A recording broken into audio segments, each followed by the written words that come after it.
Today, we're wrapping up the finance series with a special Q&A episode. Stay tuned. You're listening to episode 17 of The Gold Mine Podcast. As women, we have to invest that time in getting to understand who we are. Be ambitious, be bold, create the life of your dreams. This is the Gold Mine Podcast with your host, Adrian Dion.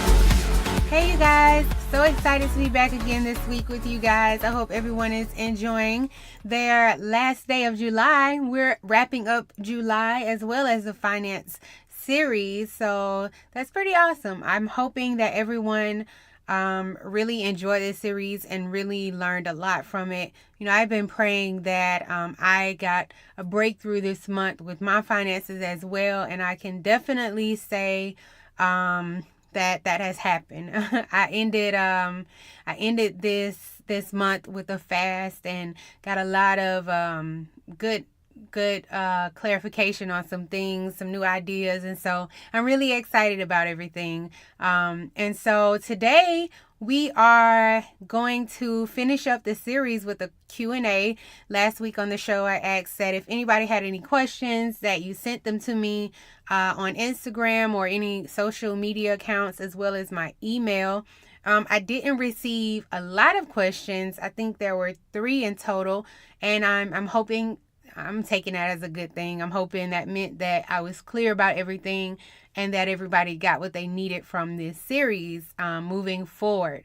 So today we're just going to be going over those questions and kind of summarizing everything to end this series and move on. And I'm hoping that, you know, there are no more excuses about I can't because of my finances. You have gotten a lot of great information, a lot of good, you know, resources and tools that you can use to take your finances to the next level. All right, let's start the show with our first question, and it reads, what is the debt snowball? So in this series, I talked about paying off debt and doing it by using the debt snowball. And the debt snowball is basically a method Dave Ramsey teaches to pay off debt. He is a finance advisor. Well, I don't know if he's a finance advisor, but he has a bunch of books on finance, and he teaches being like debt free and financial freedom and all of that stuff. So I definitely recommend him and suggest him if you want to get some type of structure for your finances. He's a great resource for that. But anyway, the debt snowball, basically what you do is you list everything you owe other than your mortgage, from like the smallest to the largest balance. And what you want to do is attack the first balance on your list by paying as much as you can each month while making minimum payments on all your other debts. And when you've paid the smallest one off, you add what you were paying on that one to the next payment and continue that until all your debt is gone. So basically that is the debt snowball. I'll also include a link for you so that you can go and find the article and the other resources that he has on it. But that was a general explanation of what the debt snowball is. All right, the next question is, you didn't talk about retirement. How do you plan for that? And that's a good question. I did not talk about retirement, but it's extremely important to think about and prepare for the future. I mean, nobody wants to work their entire life. And let's be honest, you never know what may happen that may not allow you to work. So you don't want to be a burden on anyone, or you don't want to end up having your life after retirement be a struggle because you don't have any money. In order for that to happen, you must work now. And so if you're to reap the benefits later, you have to put in the work now. As for me, I am currently not saving for retirement. And I know it sounds crazy, but there is a method to my madness, and I'll explain it now. I'm not saving for my retirement right now because I am following Dave Ramsey's 7 Steps to Financial Freedom. And in it, I'll just go through them briefly so you get an idea of where and why I'm doing what I'm doing. So in the first step calls for you to save $1,000 to start an emergency fund. And I already kind of talked about this in a previous episode, but that goal is to just have an emergency fund for those unexpected events that happen you can't plan for, like if your car needs tires or if you have plumbing issues or whatever. $1,000 does cover most emergency expenses, so you'll have that set aside. And a lot of people go into debt because they're trying to cover those expenses, but if you already have money set aside, you can just surpass that. You don't have to worry about that. The next step is to pay off debt using the debt snowball, which we just talked about earlier. And so basically in that, Dave Ramsey suggests, in order to do that really fast, use all of the money that you have, even the money from your retirement savings, to put towards paying off the debt, because in later steps, we'll start building for our future, and it'll be a lot easier to do since your money isn't stretched thin trying to pay so many other things. That is the step that I'm in right now, so I'm just focusing all of my money on paying off all of my debt so that I can be debt free. And I'm okay with doing that because I am, I'm not like, older in age and where I'm thinking about stopping working right now. I feel like my career is just now starting off. So I'm okay with not saving right now. After becoming debt free, I would move on to step 3, which says to save 3 to 6 months of expenses for emergency. And so this step is a lot about building full emergency funds. So it'll protect you against bigger surprises. So if you lose your job, or if you get laid off for a time, or if you become sick and can't work, you'll already have money set aside for those big emergencies. And then after that, it's baby step 4, and that's when you invest 15% of your household income to Roth IRAs and pre-tax retirement funds. And so that's when you start to build your future, put money towards building your money for the future, and you start, doing bigger investments and things like that. And then baby step 7, save for your children's college fund. Baby step 6, pay off your home early. And then baby step 7, build wealth and give. And so that's when you'll be able to do a lot more for others and, really, really, really save a lot, because you won't have any bills. You won't have, a house payment or mortgage or anything. And you can travel and do a lot of those other things so freely because you have the income to do it. So that's what I'm trying to get. And that's why I'm making the sacrifice now, not to save for my retirement. This may be different for you. You may not feel comfortable doing that, and that is totally okay. All I'm asking you to do is have a plan. Make sure you have a plan in place. All right, so the next question is, I don't understand why our goal should be to have your income and expenses equal 0. Shouldn't the goal be to have our ends surpass and not meet? Yes, you definitely want your ends to surpass and not just meet.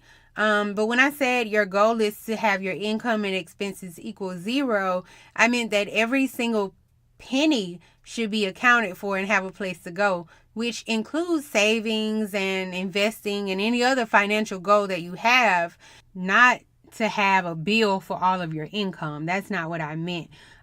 Basically, you shouldn't have any money that's left over that doesn't have a purpose. Your budget should include an allowance for miscellaneous things, and you may just want to set aside, I do, $100 each week just to spend on whatever that I want to. So you can have that. It just needs to be already included in your budget.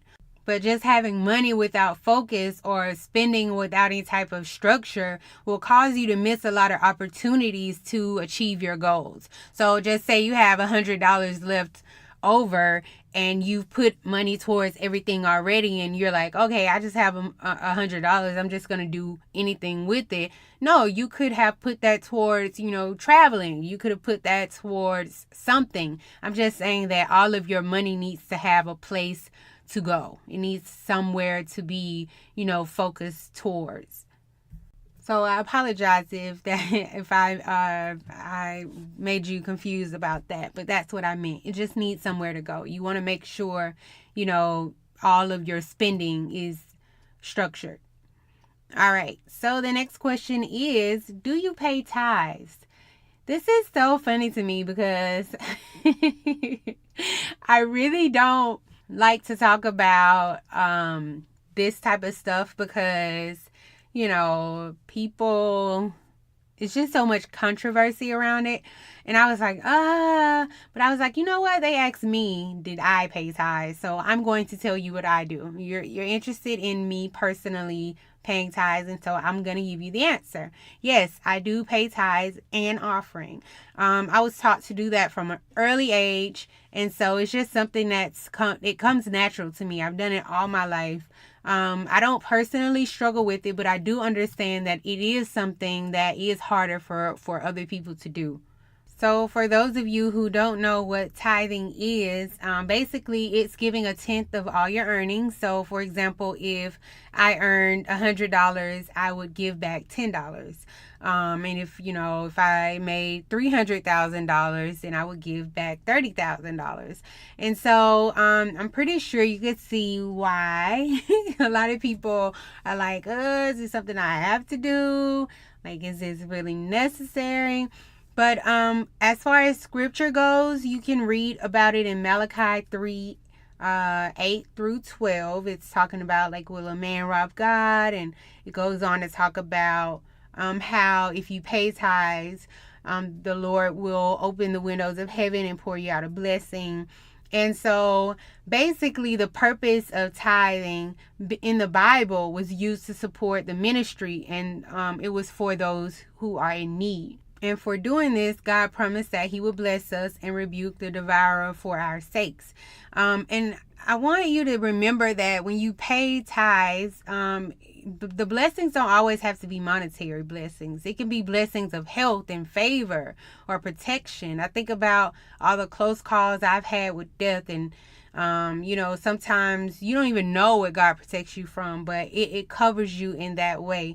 And so I know a lot of people have a hard time with it because you're giving it to the church and they feel like, pastors are getting rich off your money and things like that. For me, I'm being obedient to God. And so whatever happens to the money, it's just like, that's on the person. So I don't even worry about it. I just do what I'm supposed to do. And I trust God to, bless me for my obedience. For me, I think about giving tithes in a way of showing my promise to put God first and to show him that I obey him.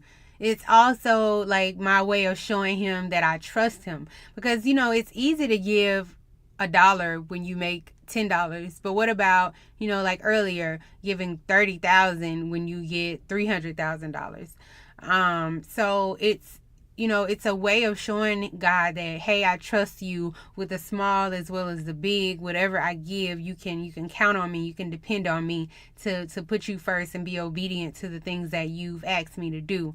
God doesn't want us to feel like it's a burden to give, or, he wants us to give from our heart without murmuring and without, worrying that, he'll supply all of our needs.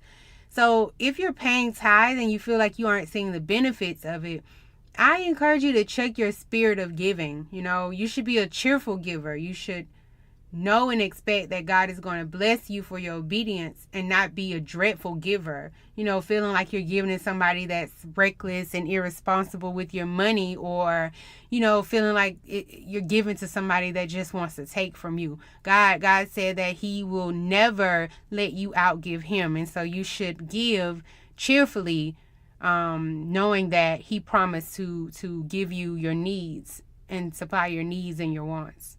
I remember a few years back, my best friend was having a pretty rough time in life, like just life in general. It seems like everything that she was wanting, nothing was kind of lining up the way she wanted. And so we would talk about things, and it came to me to ask her if she was paying her tithes. And I hate, again, like, I don't like to talk about that type of stuff because, you get in people's business and all of that. You know, because it's just in a sense of like how I said, it's a way of me showing it's a part of your relationship with God. And so I don't like to meddle too much, but it kept coming to me to ask her. And so I was like, okay, let me just ask. And she wasn't bothered by it or anything. And she was saying, you know, well, she's like, I do sometime, but most of the time, you know, I just help people out. And, you know, I give a little to people, to homeless people, or, you know, I help out when people ask me to help with their bills and stuff like that. And I said, you know, that's really good.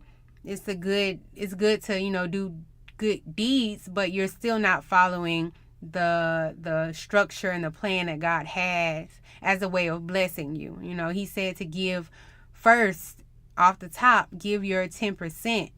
And so God is a God of order, and, you know, he's not going to go against his order, the way he likes to do things, just to bless you. And so she was like, okay, you know, she said, you know, God really used you, because I have been asking him, what is it that he wants me to learn, and what is it that he wants me to do? And so I was explaining to her about my relationship with tithing is, you know, showing God that I trust him. And so she was saying, oh my gosh, that is what it is, you know, that I'm not trusting God with everything, you know. And she was trying to figure everything out on her own instead of just following what God had for her to do, and to follow his lead and let him do everything else. And when she released that and she started to show God, you know, you're in control, not me. I'm not going to worry about things. I remember her calling me back and just saying how so much has changed in just a little time, just by her, you know, she was seeing the results of her paying her tithe. And so I really encourage you, if you're not doing it, to please, please, please just try it. Just try it. And then after a month, I can assure you, you'll see a difference. You know, I really do encourage you to do it. So that, in a nutshell, is my take on tithing. And so those were all the questions that I received. And so if I were to just summarize this whole financial series, 2 things I really want you to make sure that you get. Start where you are. Start wherever you are with your finances. You know, if you have a lot of things to correct, it's okay. Don't get overwhelmed. Just start from where you are. Start saving that $1,000. Start, you know, with wherever you are in your finances. Start there. You know, you're only going to be able to get better if you address the situation. Just sweeping it under the rug has never solved anything for anybody. It only makes things worse. So start wherever you are, so that you can reap the benefits later. And the second thing would just be, more money doesn't necessarily solve your problems. You can get more money and still have nothing. So make sure you invest time in learning how to handle money properly, because that can be your wealth generator. It can be the thing that helps you to get more money. It's also going to be the thing that will help you keep money.